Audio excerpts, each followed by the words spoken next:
So hi everyone, this is अक्षांश। और इस बार बच्चों को ऐसा लग रहा है, बहुत सारे ऐसे मैसेजेस भी आते हैं क्लास में, बच्चे डाउट्स पूछते हैं कि सर इस बार आईआईटी का पेपर डिफिकल्ट आएगा क्या। बिकॉज पास 2-3 अटेम्प्ट आईआईटी का पेपर काफी ठीक आ रहा है, आसान आ रहा है। तो क्या इस बार इंस्टीट्यूट आईआईटी को टारगेट कर सकता है? तो यार देखो सिंपल सी बात यह है कि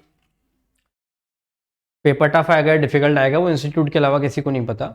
हो सकता है कि पेपर लास्ट अटेम्प्ट से थोड़ा सा डिफिकल्ट आ जाए, बट आईआईटी का पेपर कितना डिफिकल्ट आ जाए, मैं आपको कुछ बातें बताता हूँ, आप इनको फॉलो करना। ठीक है, कितना भी डिफिकल्ट पेपर आ जाए, आपकी एग्जामिशन आराम से बन जाएंगे आईआईटी में। ठीक है, आईआईटी में सबसे जो स्कोरिंग पार्ट होता है ना, जो हम सब नेग्लेक्ट करके जाते हैं, मतलब आप लोग खुद अगर आप किसी अटेम्प्ट में फेल हुए हो तो आप लोग रिलेट कर पा रहे होंगे कि आपने आईआईटी की जो थ्योरी चैप्टर्स है ना, उनको अच्छे से फोकस नहीं किया आपने। ठीक है, and GST theory comes for 25 marks. Total GST 75 का आता है, कस्टम 20 का आता है, एफटीपी 5 मार्क्स का आता है। तो जीएसटी के अंदर जो प्रैक्टिकल पोर्शन है, ठीक है, जैसे अगर मैं बात कहूँ, ये आपके अगर अपन बात करें exemption, place, time, value, ITC, ये जो मेनली ये चैप्टर है, ये प्रैक्टिकल यहाँ से आईसीआई क्वेश्चन पूछता है, प्रैक्टिकल क्वेश्चंस।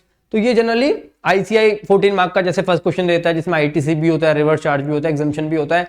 एग्जाम्शन का अलग से भी क्वेश्चन आ जाता है, नहीं तो वैल्यू का 9 मार्क का या प्लेस का 9 मार्क का क्वेश्चन आता है। अगर पेपर डिफिकल्ट आया, लेट्स सपोज पेपर, पहली बात तो अपन को ये चीज सोचनी नहीं चाहिए कि पेपर डिफिकल्ट आएगा, इजी आएगा, क्योंकि अगर इसको ब्रॉड सेंस में देखें ना, तो नंबर ऑफ स्टूडेंट तो उतने ही पास करने हैं आईसीआई को जितने उनके करने हैं। अब चाहे वो पेपर कितना ही डिफिकल्ट बना दे, कितना ही आसान बना दे, पास तो उतने ही बच्चे होने हैं। चलो, पर अगर अपन आप वाली बात भी कर लेते हैं कि भाई पेपर डिफिकल्ट आया, तो डिफिकल्ट भी आया तो कौन सा सेक्शन डिफिकल्ट आ सकता है? ठीक है, माना कि 2-3 अटेम्प्ट से इंस्टीट्यूट ने टारगेट नहीं किया आईआईटी को, लेट्स सपोज कि इस बार टारगेट करती है इंस्टीट्यूट, तो ये आपके आईटीसी, प्लेस, टाइम, वैल्यू। अब ये ऐसे टॉपिक्स हैं कि जिनमें अगर आपके कंसेप्ट अच्छे हैं ना, आप रट के कुछ नहीं कर सकते, आप कितना ही पढ़ लो नहीं हो सकता। अगर आपके कंसेप्ट अच्छे हैं तो आप ये क्रैक कर सकते हो, अदरवाइज नहीं कर सकते। हाँ, ये हो सकता है कि पेपर इजी आ जाए, तो जो बुक में क्वेश्चंस हैं तो सिमिलर तरह के क्वेश्चंस आ जाए, पर जिस दिन आईसीआई ने टारगेट किया तो इनमें आईसीआई घुमाएगा। लेकिन जो स्कोरिंग पार्ट होता है ना, वो होता है आपका थ्योरी, जो चैप्टर नंबर 11, 12, 13, ये दिख रहे हैं ना आपको, अपील्स, 15 पेनल्टीज। अब ये क्वेश्चन आते आते हैं, जैसे अपील का क्वेश्चन आएगा ही आएगा, डिमांड एंड रिकवरी का क्वेश्चन आएगा ही आएगा।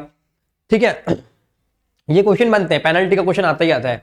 तो ये थ्योरी वाले जो चैप्टर है ना, आपने अगर इनका रिवीजन 4 से 5 बार कर लिया ना, तो 25 में से आपको 20+ तो ये मार्क्स इजीली दे जाएंगे आपको। ठीक है, अब पेपर कितना डिफिकल्ट आ जाए, कस्टम का वैल्यूएशन, बैगेज, ड्यूटी ड्रॉबैक, वो ही आएगा, क्योंकि उसमें इंस्टीट्यूट कुछ भी नया नहीं दे सकता, कस्टम बहुत पुराना एक्ट है। तो आपको इन वाले पोर्शन को आप लोग क्या करते हो, उलझते रहते हो शुरू वाले पोर्शन में। शुरू वाला तो करना ही है, पर उसमें आपके कॉन्सेप्ट अच्छे होने चाहिए। बाद वाला तो ऐसा है कि अगर आपने पढ़ लिया तो 100% नंबर दे देगा वो आपके। ठीक है, तो अब आपको लगता है कि नहीं, आपका ये थ्योरी स्ट्रांग नहीं है, ठीक है, तो आप यूट्यूब पे जैसे मेरे रिवीजन वीडियोस हैं वो देखो। या आपको लगता है कि नहीं, कॉन्सेप्ट्स भी ठीक नहीं है आपके, थ्योरी भी अगर आप रोड लर्निंग करेंगे तो वो भी दिक्कत है, मतलब। ठीक है, उसमें भी फिर थोड़ी बहुत समझ तो आनी चाहिए। तो या तो आप फास्ट ट्रैक, जैसे जो बच्चे फास्ट ट्रैक मेरा ले रहे हैं, तो वो तो फास्ट ट्रैक से रिवीजन कर लो। अगर आपको लगता है नहीं हम खुद कर लेंगे, तो आप एक काम करो, यूट्यूब से रिवीजन वीडियोस देख लो। ठीक है, बट इन टॉपिक्स को लाइटली मत लो आप।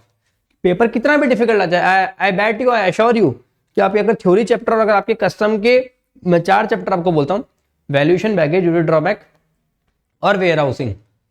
ठीक है, अगर आपने ये कर लिया ना, तो अब आपके कितना ही पेपर डिफिकल्ट आ जाए, ये वाला पोर्शन ही अप्रोक्सीमेटली 45 मार्क्स का आ जाता है, जीएसटी की थ्योरी और कस्टम का जो मैंने आपको पार्ट बताया। तो 40 नंबर के आसपास तो लगभग यही हिस्सा आ रहा है, तो इसमें से इजीली 30+ स्कोर कर सकते हैं, 30 तो आराम से स्कोर हो सकते हैं। ठीक है, अब बचे हुए पेपर में 20 नंबर तो आएंगे, 20, 25, 30 तो बन जाएगा, मतलब कोई दिक्कत नहीं आएगी। तो आप ये सब मत सोचिए कि पेपर डिफिकल्ट आएगा, आसान आएगा। आईआईटी का पेपर कितना डिफिकल्ट आए, आप यहाँ से कर सकते हैं, कोई दिक्कत की बात नहीं। और अगर आपको लगता है कि नहीं, आपके कॉन्सेप्ट भी ठीक नहीं है और आपको ब्रशअप करने की जरूरत है, तो आप हमारा फास्ट ट्रैक ले सकते हैं। फास्ट ट्रैक में हमने सब कुछ मैंने कवर कराया है। ठीक है, मैं ये नहीं बोल रहा फास्ट ट्रैक लो, अगर आपको लगता है नहीं आपने पढ़ रखा है, तो आप यूट्यूब पे मेरे रिवीजन वीडियोस है, मैं और भी डालूंगा इसी चैनल पे, तो आप यूट्यूब पे रिवीजन वीडियोस देख लेना। ठीक है, बट ये आपका कॉन्सेप्ट रखना कि पेपर डिफिकल्ट आएगा, इजी हो सकता है पेपर डिफिकल्ट भी आ जाए इस बार, कोई पता नहीं, इंस्टीट्यूट का किसी को भी टारगेट कर सकता है। डीटी बहुत हुआ तो लेट्स सपोज अब की बार आईआईटी को टारगेट करते हैं इंस्टीट्यूट, पर इन टॉपिक्स को अच्छे से करोगे ना तो काम बन जाएगा। ठीक है, और हाँ, एक और इन्फॉर्मेशन, आज हमारी एक हम ईयर में सेल निकालते हैं, तो एक ही दिन की होती है, तो आज है, आज मतलब डेट इज 13 फरवरी। तो डिस्क्रिप्शन बॉक्स में लिंक्स हैं, अगर आपको चाहिए। ये सेल अब नेक्स्ट मई में आएगी, तो साल में 2 बार होती है हमारी सेल। तो अगर आपको कुछ if you want to buy anything, लगभग बुक्स पे भी डिस्काउंट है, क्लासेस पे भी डिस्काउंट है, तो you can go and buy from there. चलिए, thanks a lot, bye bye, take care. और do subscribe to this channel also, because इस पे रिविजन वीडियोज में डालता रहूंगा। नेक्स्ट एग्जामिशन चैप्टर में बहुत सारे अमेंडमेंट्स आए इस बार, आईडीटी में अमेंडमेंट भी इस बार बहुत है। एग्जामिशन चैप्टर में जो अमेंडमेंट्स हैं, तो मैंने सोचा कि एग्जामिशन का पूरा वीडियो ही आपको दे देता हूँ, सो दैट एग्जामिशन में आपको क्लियरिटी हो जाएगी।